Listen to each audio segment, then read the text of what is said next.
Hi! In this video, we'll show you how to sync your Monday items with your Google Calendar.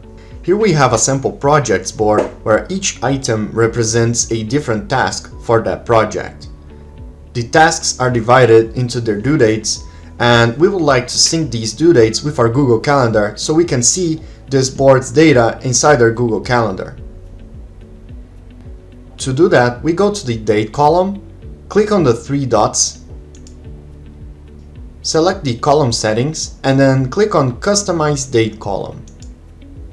Upon clicking, here we can see a list of options, but what we want to focus on is the Google Calendar sync right here.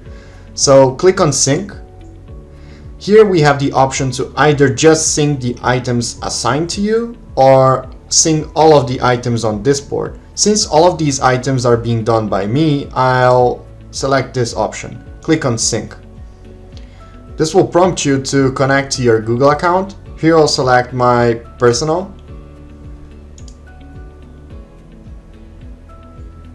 So give access,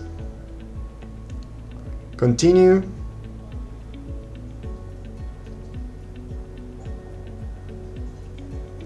Now our dates are synced. So whenever we change the date values inside our date column, this will update the items on our Google Calendar.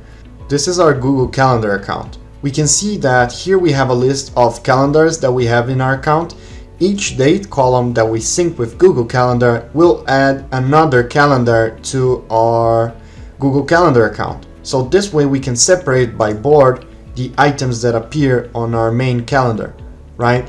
So here we have our tasks according to the dates that we set on our Monday.com account.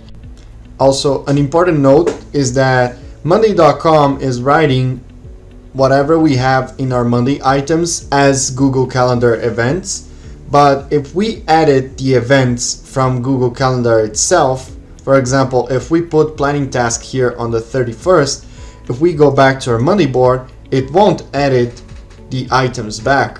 Right, so keep this in mind. You can only edit from Monday itself. So if you change the date to the 3rd of November, it will change the 3rd of November in your Google Calendar event. But if you change the event, it won't change the Monday item.